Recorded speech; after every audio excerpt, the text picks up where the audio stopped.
are you not going to watch? You're going to watch every fight, you know? Fights have that weird quality. Fights are kind of like hand jobs, and that like you don't really want one, but you're like, well, let's see where it goes, you know? Like, will you give it a kiss? No? All right. So, yeah. Had to take a shot. So, I'm in Philadelphia, walking through the park in the middle of the day. Beautiful day in Philly, beautiful park. I'm walking through this park, and as I'm walking through it, I see a white guy, and he yells across the park to a black guy. He calls him a nerd. And when you hear that and you're in public, you're like, oh my God, I'm gonna die. That's your first thought. And then another black guy, I don't know if he lived in the bushes, but he popped out of the bushes. Like, if this is a bush right here, I just saw a black guy go, no. Not in my park, But it's like, no one else saw that guy. Only I was like, oh my God, I see that guy, like that. And it became my own personal movie. I watched him line up like the honey badger. He was like, that one? All right. And he sprinted across the park and he tackled the white guy. So instinctively, I just went, get him!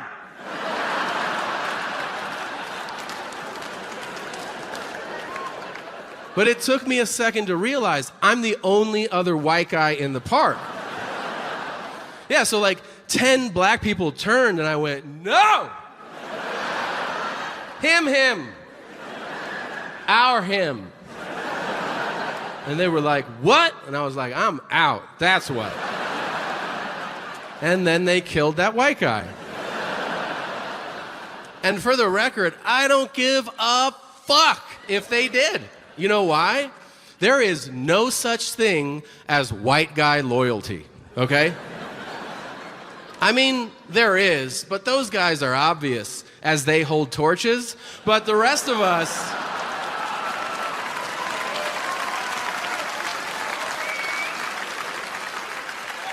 not everybody agrees on weed. That's fine. I don't care. Like my parents, you know, we don't agree on. They're not cool with weed. I don't care. They're old. I still love them. My dad's a Vietnam vet. You know, some of them are cool with weed. Some of them are not. Some of them don't want to talk about Vietnam. My dad does. Some vets are like, I don't want to talk about it. And my dad's like, what do you want to know? Here's what I wanted to know when I was a kid. It's terrible to ask a stranger this, but it was my own father. And, you know, I'd seen a lot of movies, so I'm like, you're in the war. Did you kill anybody? The first time I asked him that, he goes, no, I didn't. I'm like, all right, okay. A few years later, I asked him again, did you ever kill anybody? He goes, it wasn't like that. I was a lieutenant. I was in charge of people. It just didn't work like that. I said, okay. And then a few years later, I asked him again. I go, did you ever kill anybody? And he goes, I threw grenades into bunkers.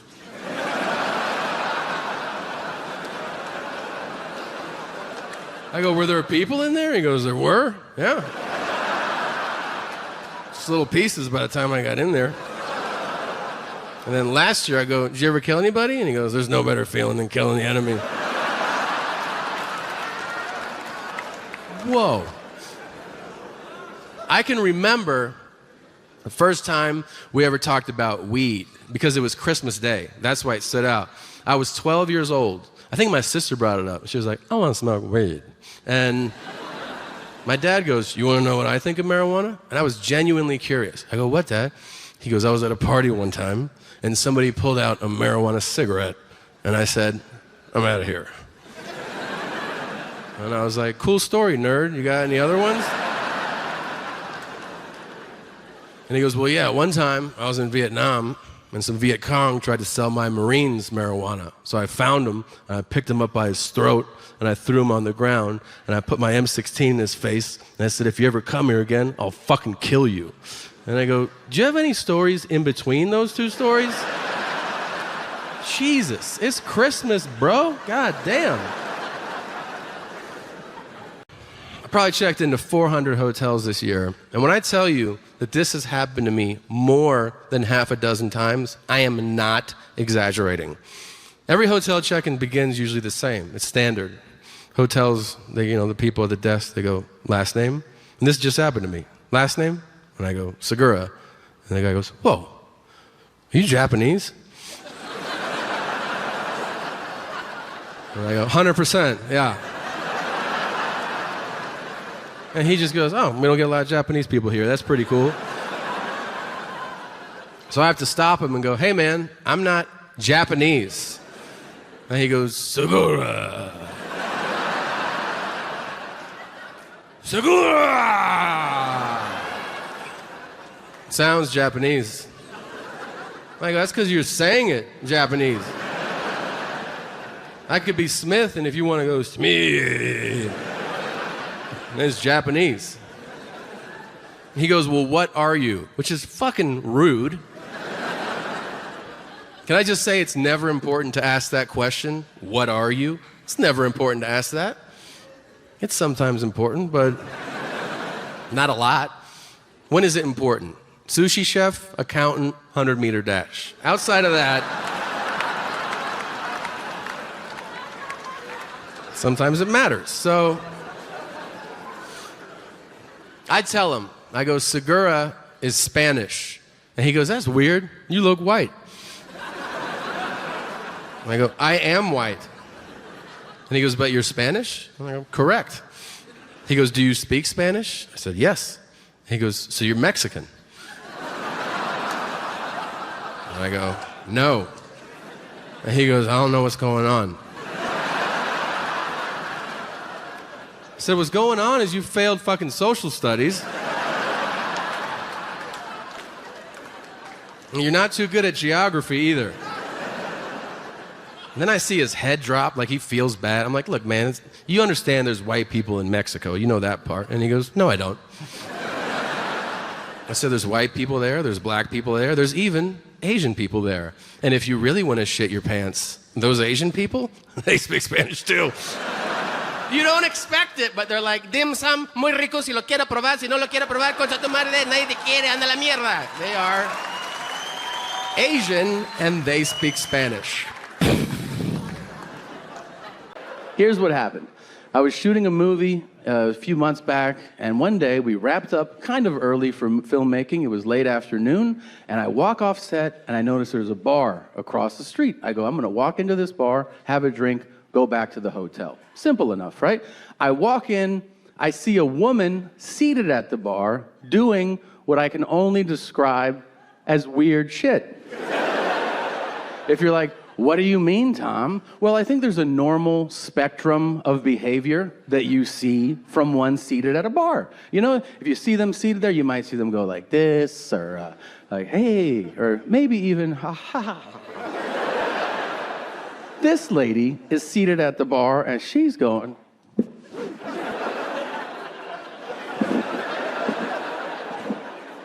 I'm like, is she making fudge? What is she doing over there? I also notice it late. Like, I notice it as I'm walking past it. That happens sometimes, right? Like, you walk, you see something as you're passing it. You're like, that's some crazy shit. And you keep walking. And then you're like, I need to see that again. I don't know how I'm going to see it again.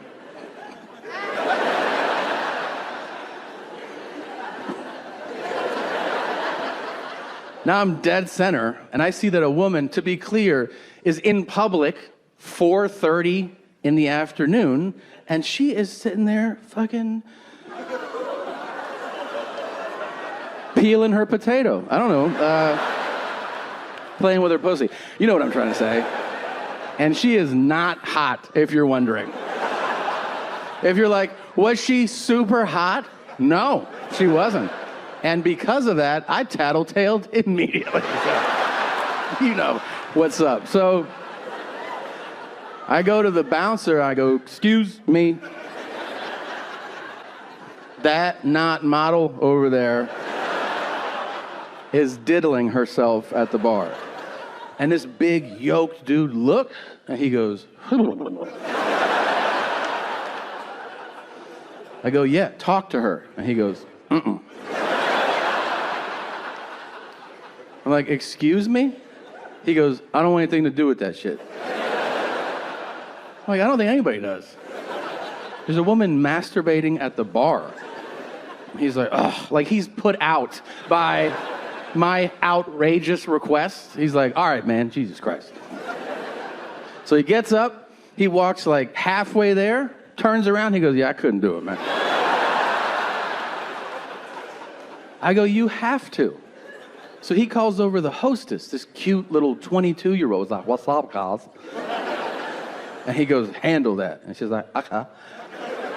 She goes over there, super polite, which is fucked up, considering the circumstances. I can't hear her, but I could read her body language.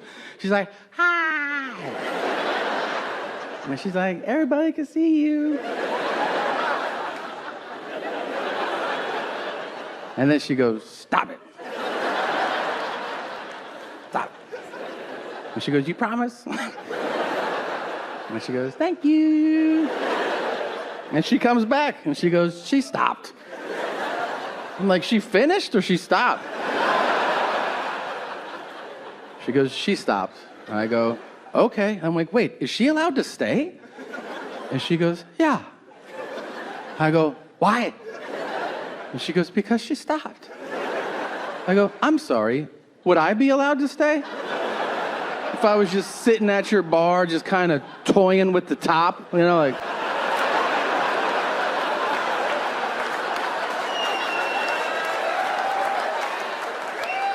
Would you tap me on the shoulder and be like, excuse me, will you put your leaky dick back in your pants? Thanks, you want some chicken fingers or Sprite or something? I say, you called a SWAT team and they would rappel into the building. Someone would crack my fucking head on the side of the bar and you'd have a parade as my corpse was carried out. As she goes, you're right about that. Maybe I'm overreacting. I don't know. I don't jerk off in bars. And she goes, yeah, I'm not that horny. And I go, I know. See, I just feel a responsibility to remind women of what pigs men are. If you're a woman and you're here with a man right now, you should know he is 2 drinks away from walking into that booth. And honestly, I'm no better. If he had answered my question differently, if I had been like, hey, is that a guy or a girl? And he went, I don't know. I'd be like, well, I don't fucking know either. So.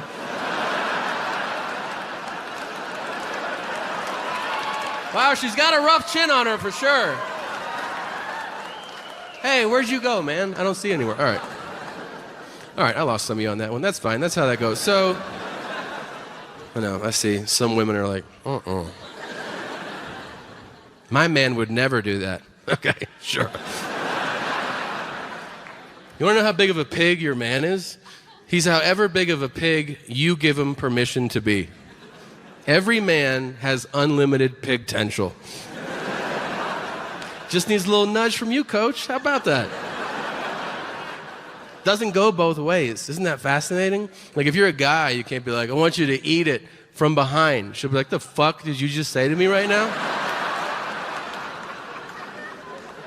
But a woman can go, I want you to eat it from behind. And we're like, rah, rah, rah, rah, rah, rah. I'm going to take some home in a doggy bag. Rah, rah, rah, rah, rah, rah.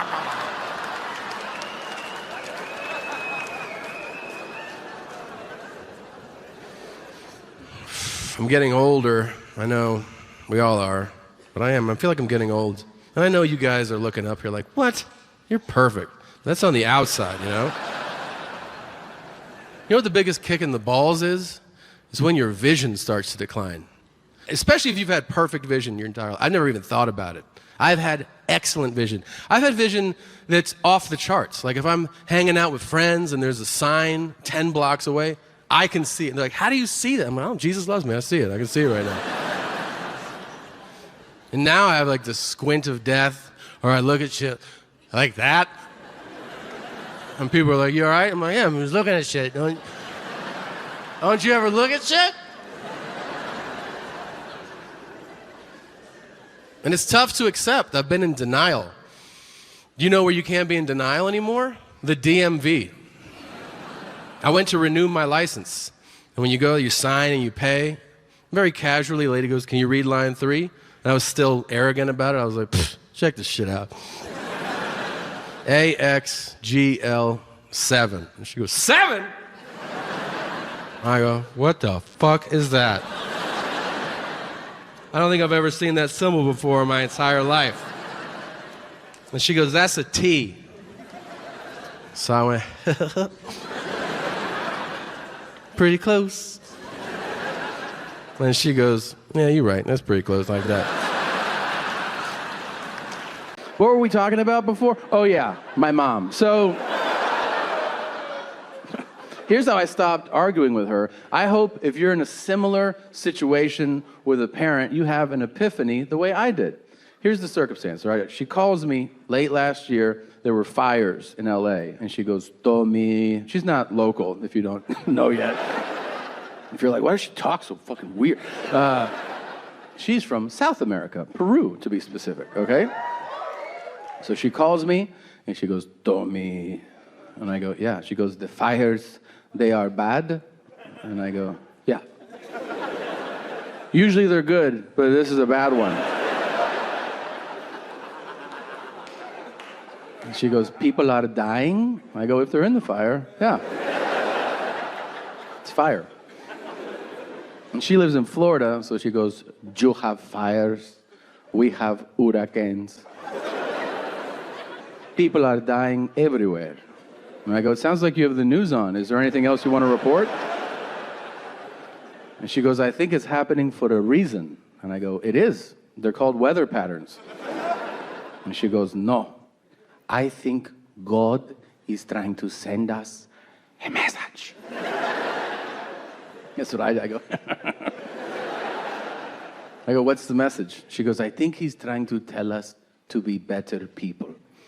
And you know when somebody says something and you can feel with certainty that you're going to argue with them? Like as words leave their lips, you're like, I'm going to light you up pretty hard. I could feel seething anger growing, and I could hear my own argument in my head. I could hear my own voice say, you mean to tell me that our all-knowing and all-loving and all-present God is setting people on fire and drowning them in hurricanes so that we hug more? This is the stupidest shit I have ever heard in my entire life.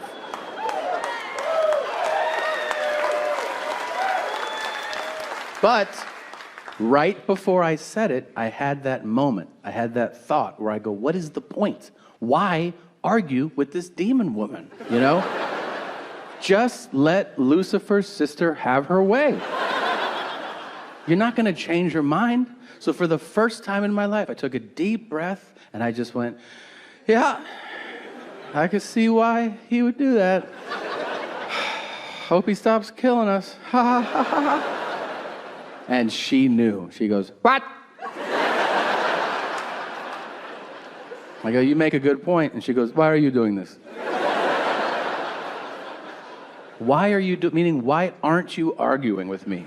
I go, Mom, I don't know. Who cares? You're right, I'm wrong, so what? And she goes, Tommy, do you know what?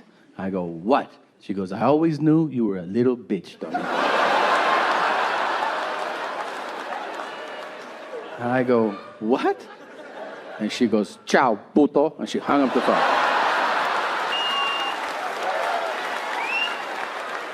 It's Los Angeles DMV. So I leave. I'm in a panic. I go straight to my doctor. I go to the same abusive asshole doctor I've been seeing for over a decade.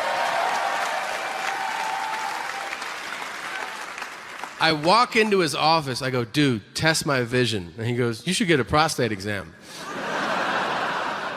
Like, for my eyes?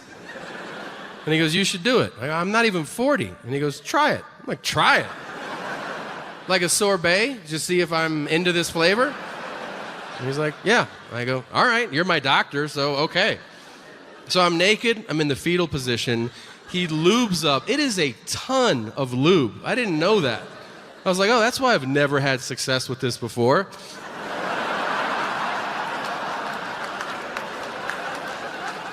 And he goes, you're going to feel a little bit of pressure, and that is my cock. It's my finger, like that. It's moderately funny. But if someone's finger is going in your ass as they say that, you're laughing. I promise you're laughing. Just out of appreciation, you know? You're like, you said, that's crazy. And then he checks, rather aggressively, I would add. And he goes, you feel all right? And I go, okay. And he goes, hey, if you want a second opinion, I could put another finger in there. So I go, get it out. And he goes, well, stop laughing. Every time you laugh, you're clamping on me. I can't get my finger out until you stop laughing. And I go, get it the fuck out now.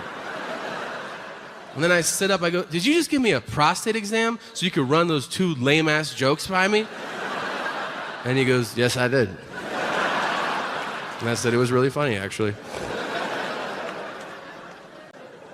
God, those little shits. I took a shower with the 6-year-old. He's 6, he's not 16. If you've never showered with a 6-year-old, let me give you some advice. Make sure it's yours. Otherwise, it's strange if you're like, what's your name? He's my son. And I wanted to, I was trying to be like a fun dad. I offered him the shower head. I thought it was a fun, in-the-moment thing. I go, do you want to hold the shower head? And he was like, yeah. I give it to him. He just starts cleaning the shower.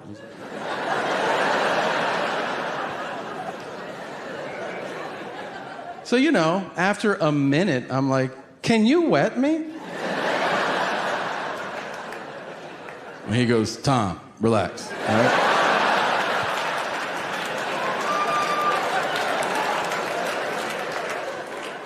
And then he looks up at me. He goes, you have a big penis. And I have a small one. I go, well, that's because mine's hard, buddy.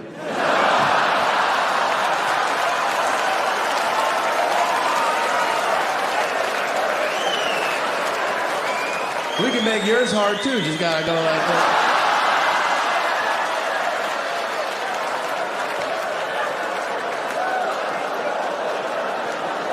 No. I did not jerk off my son. I just always wanted to say that.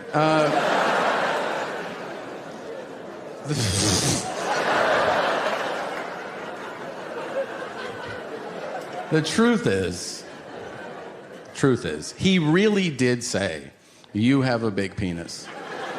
And I have a small one. And what I really said, immediately, and I mean in a split second of him saying that, I went, no!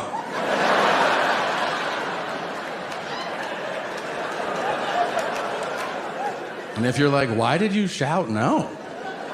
I think because in that split second, I thought, I don't want this to be some shit you start saying when we're out. I don't want to be in a store with him where he's like, do you have a big penis? And I gotta be like, yeah.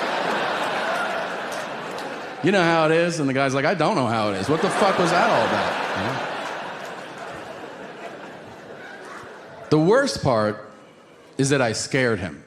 When I shouted, that's a terrible feeling. You see fear register on your own kid's face because of your overreaction. And I wanted to say the right thing, or whatever the right thing is to say in that situation, which I suppose would have been something like, you didn't do anything wrong. You made an observation. I shouldn't have shouted. I'm sorry. Do you need therapy? I love you, man. But it was all happening so quickly that I didn't know what to say. So the fucking best I could come up with, I went, no, just shh.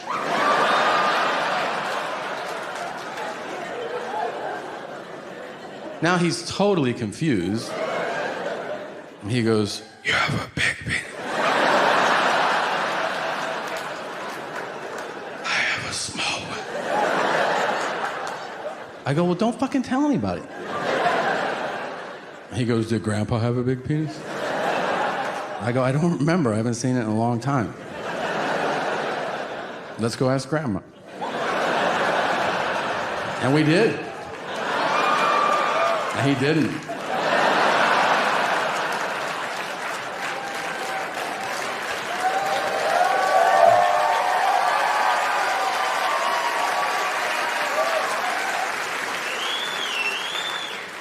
For the record, neither do I. I want to make that perfectly clear to everybody here. I do not have a big penis, but next to a 6-year-old, I got a fucking sledgehammer on me. Pretty proud of it. I'm not that bad. I'm not. I'm a new dad. How about that? Yeah. It's the best. It's awesome. Guys always hit me up. I don't know why they trust me, but they're like, should I do it? And I'm like, yeah, of course you should do it. It's the best. It's awesome. They're amazing. And also, being a dad is easy, man. Super easy. It's way easier than being a mom. Here's all you got to do if you want to be a great dad. Seriously. Don't abandon your kid. That's it. That's all you got to do. No, I do believe being a mother is inherently harder, especially at the beginning. And that's why I don't like when I hear men complain about it. I have friends like, my kid cries a lot. And I'm like, yeah, because you're his dad. That's why he cries a lot. If I saw your face first thing in the morning, I'd bawl my fucking eyes out too. So, what do you mean he cries? He can't talk, you dumb shit. Yeah, means something. Figure it the fuck out. That's why they make them so cute. Did you know that? It's so you don't strangle him. My son is so fucking cute. He's not Asian baby cute, but he's right below that, you know? Asian babies are cuter than bunnies and puppies combined. I would throw away 20 white babies to have an Asian baby. But thankfully, the exchange rate is better than that. So, 5? I don't know. Can we please stop collectively as a society, stop pushing the myth that having a baby is a selfless act? I hear people say that shit all like, it's the most selfless thing that you'll ever do. No, it's not. It's not selfless. It's selfish. Necessary, but selfish. Why? You fall in love with a miniature version of you. What's more selfish than that? You're like, this is awesome. He looks just fucking like me. I've never loved anything more in my entire life. My favorite parts of you are the parts that look like me. Some parts look like you, those parts are all right, but the parts that look like me are amazing. I would do anything for you, mostly because I feel like I'm doing it for myself. You're the best, new, fresh me. That's what you're doing when you have a kid. You're populating the world with more of you. You're saying, I'm fantastic. Here's another one of me. Do we really need that many more of you? You know? I mean, do we? I mean, Martin Luther King Jr. had 4. I get it. He should have had 10. But you? All excited about crab legs are on sale at Costco on Sunday, y'all. I think we're all good on you. I think maybe you should stop. Now, I'll be real with you. If you're wondering about it, about parenthood, you're going to have no more time. It's okay, because you'll still have moments. Time and moments are different. What's time? Time is like, let's say tomorrow you sleep until noon, and then you eat food in bed, and then you go, fuck today, and you go back to sleep. You got a lot of time on your hands. Moments are like, you take a sip of something, you're like, that's good, that moment is now over. See? You live in moments. Masturbating is important, you know? You appreciate it more when you're a parent. I look forward to masturbating more than I look forward to sex. You know why? Because I know I'm going to treat me right. That's why. Yeah. I love it, man. I clear the bed. The dogs can watch, but nobody else, you know? And I'm at the point now where I taunt myself. Any of you do that? I'll lay in bed and I'll be like, oh, who's been a good boy, you know? Like, who's been good? Who's been bad? And then I grab my balls from behind. I'm like, who the fuck was that? Did you... you brought somebody? I didn't bring anybody, but... I keep it exciting. I'm telling you the truth. Grown men who board 6 a.m. flights who have never seen clouds before. I don't know if you've ever had the good fortune of boarding an early morning flight where there's an unspoken agreement. We're going to keep it nice and dark so we can rest along the journey, but there's always some TikTok in 16C. Yeah. One guy who's sitting there who's like, I never see a cloud like that.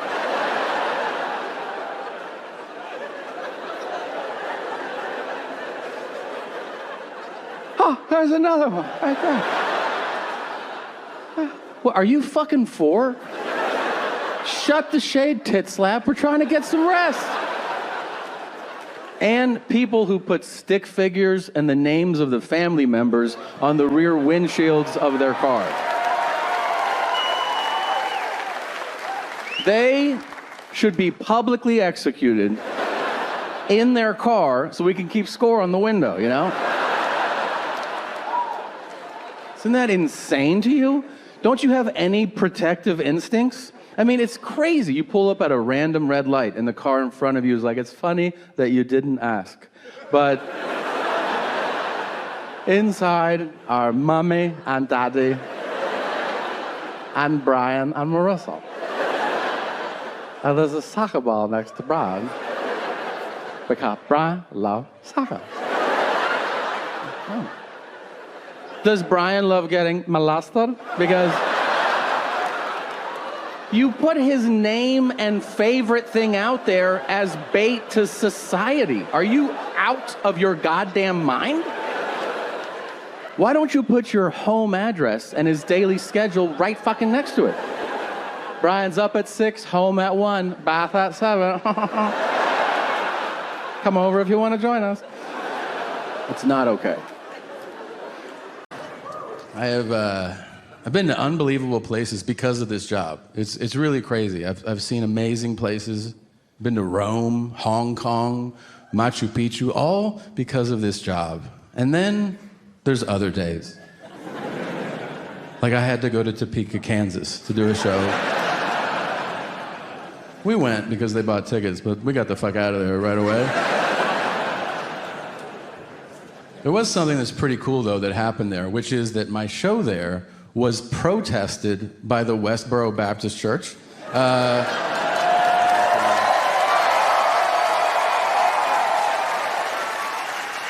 if you know them, sometimes they're in the news. And if you're like, oh, really? There's a church in the news? But why? Well, sometimes they also protest dead soldiers' funerals, cool shit like that. And I was backstage, and my tour manager came in the room. He goes, hey, the Westboro Baptist Church is here. I was like, to see the show? Really? And he was like, no. So they're protesting, and they were out front with their dumb fucking signs. They're homemade signs because they're poor.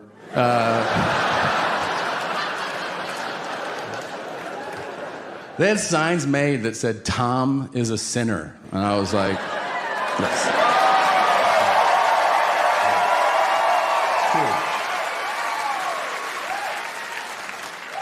Then they had like real hateful signs too that said like God hates gays, but didn't say gay.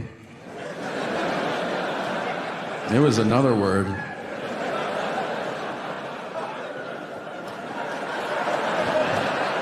Your dad says it when the Cardinals lose, you know, like.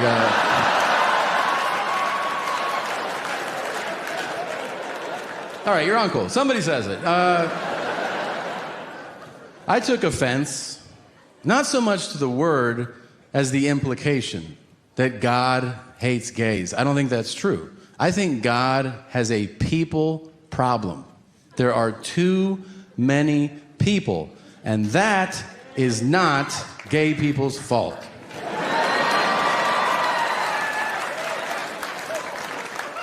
Because they butt fucked. Do I have to spell everything out for you guys? Like, Jesus. You can nut as hard as you want in somebody's ass over and over and over. And something will come out, but it's not a baby.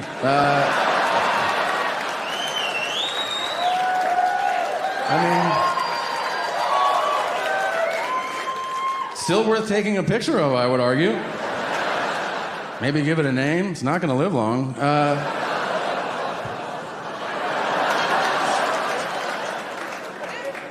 I'm not gay, but I am not above checking out a dude. I'm serious. Like, if I'm at the beach and there's some super fucking, like, just yoked dude there, I'll be like, hey, nice. Very nice. What's your protein intake like? What do you do? Cardio and lift? Of course. And then a hot chick will walk by and I'll go, get the fuck out of here. What are you doing?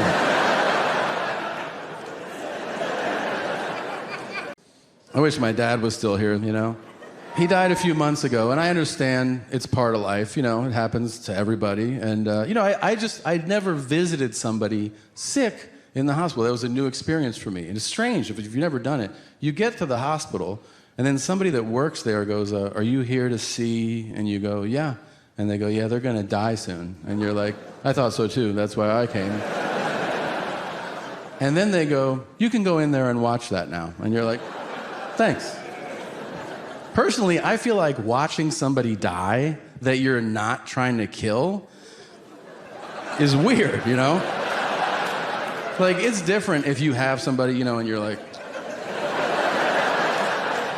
and they go, I'm dying. You're like, I know, I want you dead. That's why I'm doing this. But that probably feels good. I don't know. I'm assuming it's a euphoric feeling that you chase forever and ever. But ask Garth Brooks. He'll tell you all about it. So.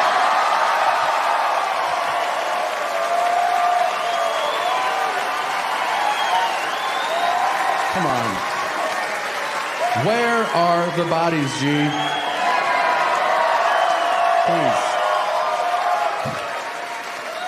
Connect the dots. Now, I will tell you this. I did have a great conversation with my father, and I hope if you're ever in that situation, you get it too. We had this great talk, and then he just drops this on me. He goes, you know what I've never told you?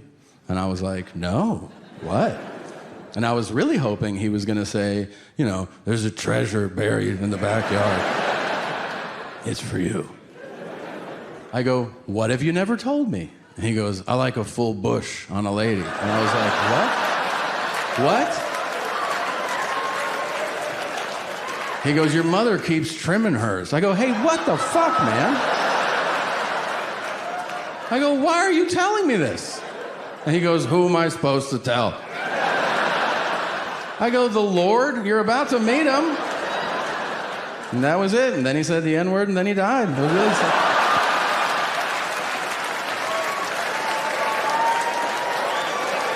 It was his last wish, all right? Yeah, Make-A-Wish was pissed. They were like, we don't do that. And I was like, well, maybe you should. I mean, if it was between saying that or meeting Tom Brady, I'd be like, fuck Tom Brady, I want to say it. It took me 6 months of pretty intense rehab, PT and OT. Shout out to all the PTs and OTs in the world out there working with people. Fantastic. Well, they worked with me so that I could move around again normally and naturally. And then this always gets me, you guys. 7 months to the day after I was injured. I was at home, I was asleep, it was 2 o'clock in the morning, and I heard my wife scream, but like a real scream, you know, like, ah! So I took a pillow, I turned, and I covered this ear, right? I am trying to sleep. And then she starts calling me out by name. She's like, Tom. Tom. And I go, God damn it. This sounds real. So I got up, I made myself something to eat.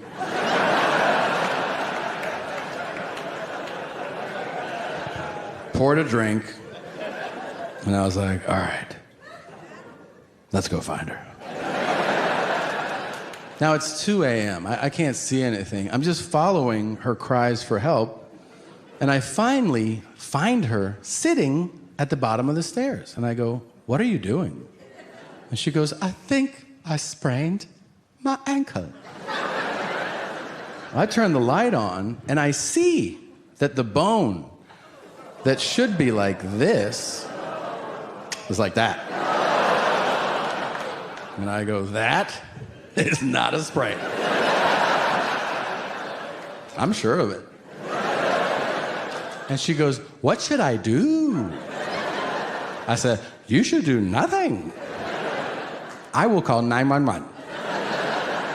I have to confess, I was very, very excited to call 911.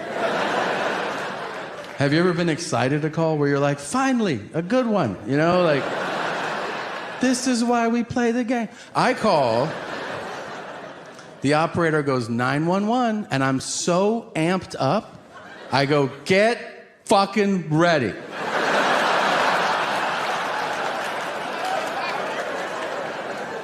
He's like, okay. He goes, you need police, fire, or paramedic? I go, paramedic! But send them all. He was like, what happened? And I was like, ooh.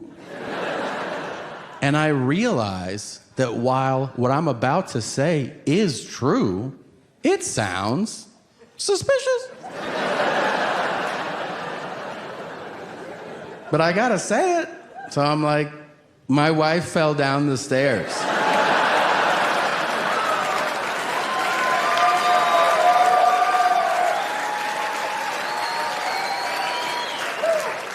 And the operator goes, uh-huh. He goes, how'd that happen? And I was like, I don't fucking know. He goes, was she alone? I'm like, do I need to talk to a lawyer? 4 paramedics show up. I open the door, and they go, what happened? I go, you know the deal. My wife fell down the stairs. And they go, how did it happen? I go, I do not know. They're like, was she alone? I go, talk to my lawyer. He's on the phone right now inside. You know? Then they start tending to her. Like they put her leg in a brace. You know, they start giving her an IV. I lean over to her, and I have a private conversation, as you sometimes do. I go, hey, I want to tell you something. I don't like the way I'm being spoken to here. I feel like everybody's implying I had something to do with this, and I don't like it. And then I walked away. And a few moments later, she decided to make an announcement. Unprompted. She goes, guys, and they all turn, and she goes, he would never hurt me. And I'm like,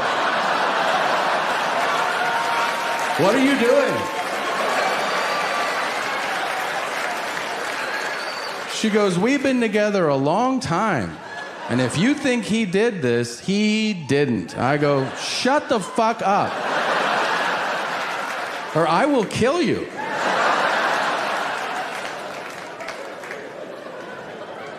Then we get to the hospital, and the doctor's like, what happened? I go, I punched her in the mouth, and she fell down the stairs. And he goes, I get it, man. I get it. She's super chatty. I go, I know. You should see her at home. No, she's doing better now. She learned. She gets it, you know. Sandwich at 6. All right, so.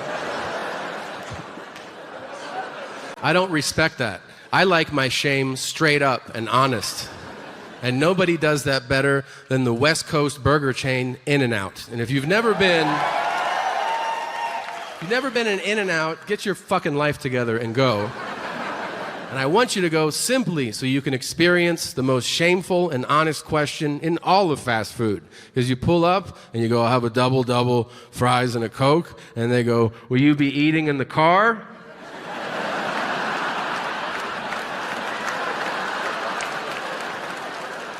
Yeah, I think so. And they go, I bet you will, you fat fucking pile of garbage. Doesn't that question sting? You're like, am I living in my car? Why am I eating in my car? Because if you say no, they give you a bag and they're like, leave with dignity. But if you say yes, it's an open tray and they go, eat out of that, pig. And then it falls in your lap and they go, pick it up. And you're like, how about, blah, blah. And they go, are you going to jerk off when you get home because you're lonely? And you're like, yes, yes. We're going to give you a free milkshake because you're bumming everybody out. We're fast food workers. You're making us sad. Get the fuck out of here.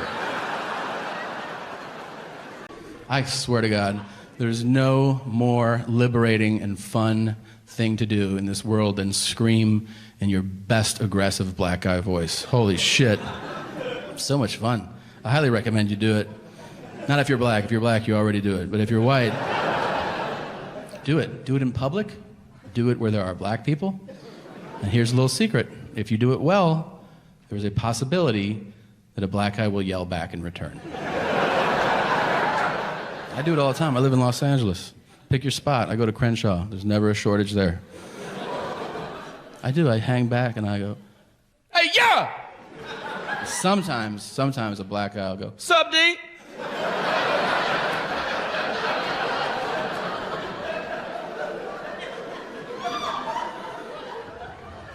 I did it to Big Daddy Kane one time. I swear to God. I swear, hand to God. If you don't know who Big Daddy Kane is, you can go fuck yourself, okay? I was standing on Sunset Boulevard. A limousine pulled up. Like, for Sunset? Really? All right. A limo pulled up, like, I don't know, 30 feet from me. I was just like, all right, see the door open. Who's getting out of this limo? Expecting like a bachelor party or some shit. Fucking Big Daddy Kane. I'm like, get the fuck out of here. And something just took over, you know? The spirit grabbed me. And I was like, sup, Kane? And his head whipped around. He was like, you? I was like, oh, that wasn't me. Somebody over there did that shit. That wasn't me. If you ever see Big Daddy Kane, please do the same shit to him. I just got back from my favorite place. I was in Italy, which I absolutely love. Yeah. It's the greatest. It is the greatest. And, you know, my phone knows that I love Italy, just like our phones know everything about us now. It was fun, I think, about a decade ago when we would, like, kind of debate, wouldn't it be crazy if this thing was listening to everything that we said? And then now we're like, oh yeah, this records everything. Everything I say, text, think, it's just there. I mean, unless you're one of these people who happens to believe, you're like, oh yeah, you know, I was having a conversation with someone about a bread basket from Croatia in the 1700s, and then I opened my Gmail, and it was like, you looking for a Croatian bread basket? You're like, isn't that a wild coincidence? Like, oh. I talk about Italy all the time, and every time I open my phone, social media is just Italy. It's Italian landscapes, Italian recipes, Italian women's feet, and I go, like, right? But whenever I see landscape shots of Italy, there's always a guy on a Vespa, you know? Those little scooters, and they're zipping around, and they're dreaming of marinara, or whatever they do. Yeah. And whenever I see a guy on a Vespa, internally to myself, I go, that's gay, right? But when you're there and you see one, you're like, no one will know, right? So I rented one, and it was the single most joyful experience of my entire life, including the birth of my children. It was fucking amazing. I was making up reasons to take that thing out. I was just like, we don't have any butternut squash. I gotta go. A couple days into it, I started making up a narrative in my head. I was like, yeah, this is the same as a Harley. This is the same shit. This is my hog. Another day went by, I was like, I am getting one of these as soon as I get back. I started shopping online. I was like, do I want a blue one? Yeah. Do I want a basket? Fuck yeah, I want a basket on that. And then I got back to the US of A. And within moments, I was like, oh, there's not a fucking chance. Like, I'll get beat to death at a red light in one of these. And that's when you realize that Vespas are the pickleball of the motorbike world. They just are. Yeah.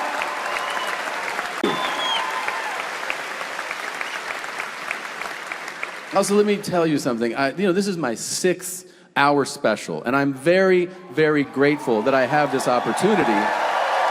Yeah.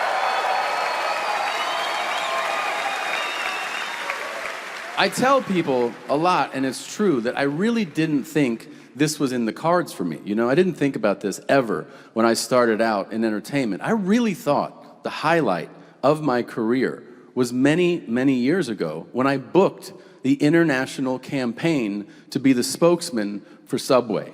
Now, that's a real thing. That really happened to me. It took 10 auditions. And when I got the call that I had booked this job, I had the same thought that many of you are probably having right now, which is, what about Jared, Jared, the now former spokesman, was really prominent in advertising at this time. So when I got the call that I was the new spokesman, I asked them, I was like, wait, am I replacing Jared? And they were like, fuck no. See, if you don't know this man's story, he used to weigh 500 pounds. And he would go to his local Subway, and he would order a 6-inch turkey sub, and he'd go on long walks. And over the course of several years, he lost nearly 300 pounds. Well, Subway did a one-time commercial that was so successful, they named him the permanent spokesman. But the problem was...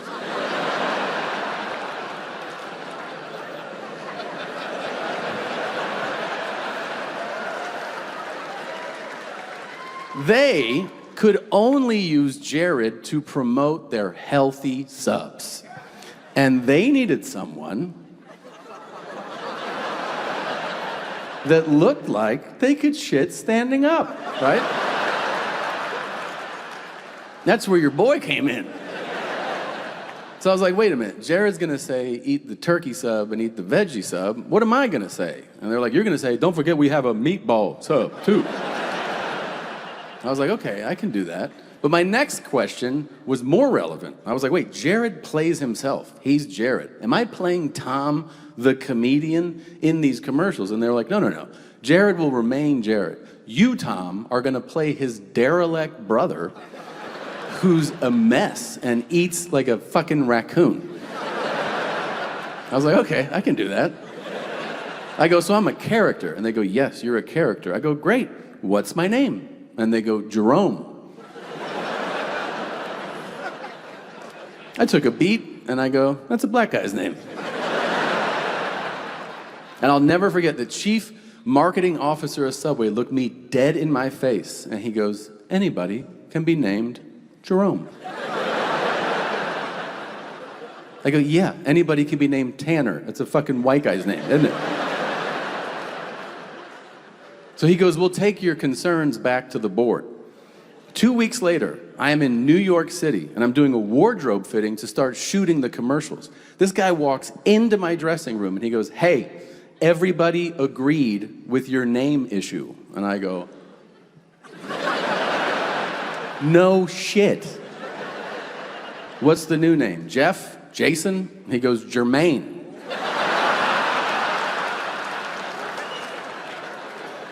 I go, that is way blacker. Am I wearing gold fronts in these commercials? He goes, it's settled, I don't want to talk about it. I go, okay. And then we shot commercials, you guys. We shot a bunch of commercials. And then we went on hiatus, and we were gonna shoot 6 more commercials to launch this massive campaign. Well, the marketing guy resigned, a new guy came in, and he killed the ads. So I got the call. They go, it's over. These are never gonna air. You don't get the contract. This is not happening. And I got so depressed. I was like, this was my big shot. You know, it slipped through my fingers. I'm never gonna have another opportunity like this again. I just couldn't see the light. And then, about 10 years went by. And one day, I turned on the television, and our old buddy Jared was on TV too, only it wasn't a Subway commercial. It was the evening news.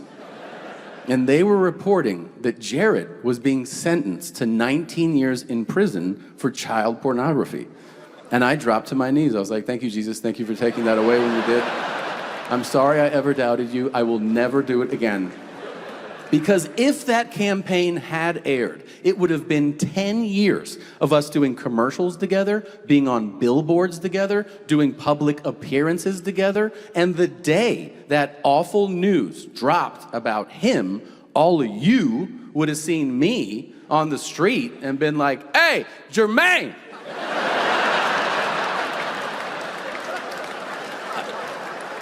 I'll be like, what? I'm Tom. And you go, shut up, you black piece of shit. What? And you go, you fucking knew. You fucking knew. And I go, I don't know anything. I don't know what to say, man. Eat fresh. I'm sorry. So I'm glad this worked out. This is way more fun. So thank you for being here. And yeah. This tour has been a lot of fun.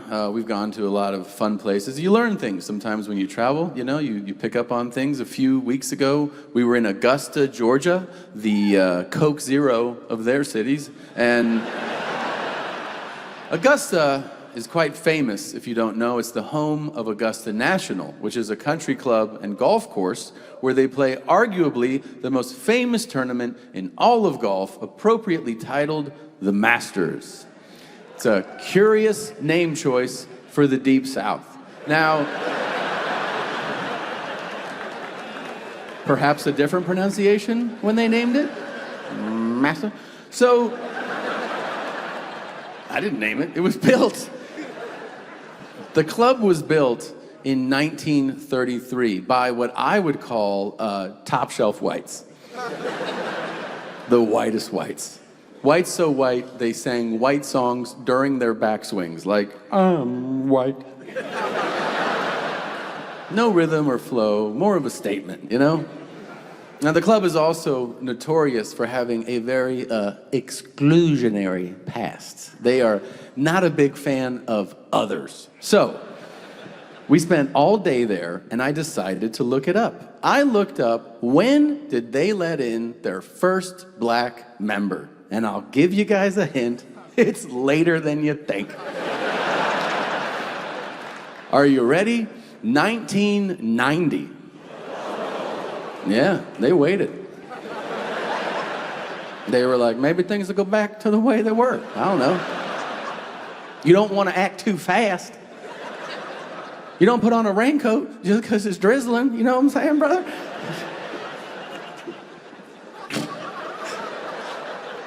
Then I looked up, when did they let in their first female member? 2012. That's how much women ruin a good time for men.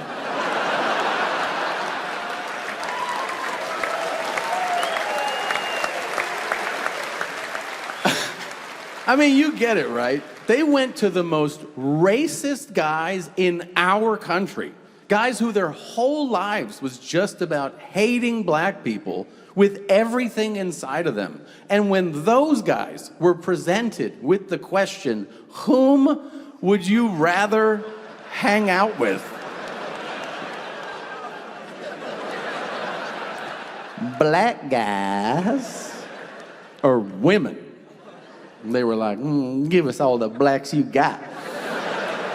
We will learn their fancy handshakes. I don't give a fuck. I don't want some broad yapping in my ear, ruining my Sunday round. Come on, Jermaine, let me show you how we do this. Get you a tea.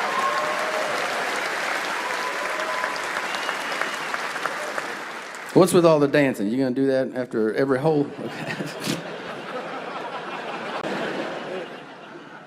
Isn't she?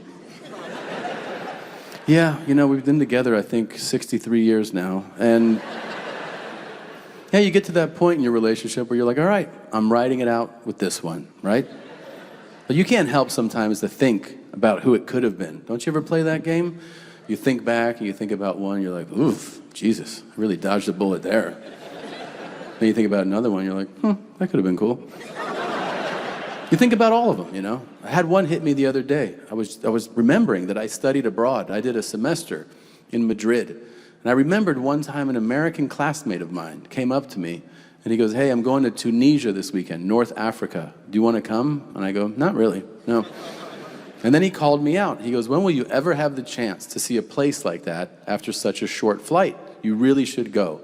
And I thanked him. I said, you're right, I'm coming. We went to Tunisia. We checked into a hotel. We see this beautiful woman in the lobby, and we approach her together, but we're gentlemen. I go, hey, we're American students. We're studying in Spain. We're here for the weekend. And she goes, I'm French. I'm traveling alone. I'm looking for heroin today. And my friend goes, she's yours. And then he just walked away. And I was like, let's see where it goes, you know? And we rode camels, you know. We tried to score some H. And then we're in her room later, and we're making out, and it's starting to heat up. And I want to make this very clear to everybody. I stop her, and I go, I got to tell you something. I don't have a condom, and no offense, I think I need one. And she goes, you don't need a condom. I go, okay. So, you said so, and I'm dumb. So we did what we did, and then I go back to my room, and my friend's there. He goes, where have you been? I go, the French girl. I just hooked up with her. And his first question, he goes, you have a condom? And I go, no. And his face dropped. And he goes, you're gonna die. And I go, I am gonna die. I didn't sleep 1 second. In the morning, I go downstairs for breakfast, for fucking Tunisian breakfast. It was like dates and hummus. I was like, you're gonna eat this first thing in the morning and wash it down with coffee? You're gonna shit some memories out right now. So I ate, I shat, and I saw her. She knew something was up. She's like, what is wrong with you? I go, last night, we did what we did, and we didn't use protection. And she goes, that's okay. And I go, no, it's not. And she goes, it's okay because I take medicine. I go, why do you take medicine? Is your T-cell count like 12 or something? She goes, I take medicine to not make babies. I go, the pill? You think I'm worried about getting you pregnant? How would you even find me? You're just gonna write a letter? Dear America. A man calling himself Big Daddy Kane fucked me in North Africa. And she goes, calm down. I go, I can't. This woman reached into her purse and pulled out pills. I didn't even ask what they were. I was just like, oh. What was that, vitamin C? She goes, Xanax. You just ate 3 Xanax. And now you're gonna relax, you big baby. And like a minute later, I go,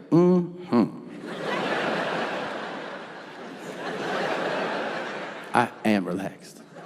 And then we went up to her room, and we had unprotected sex again. And that's how I got AIDS. I don't know. I've never been tested, and guess what, guys? I'm not gonna be. Because it's better not to know. At this point, I've got it, my wife's got it, the boys have got it, Seven's got it. Oh yeah, for sure.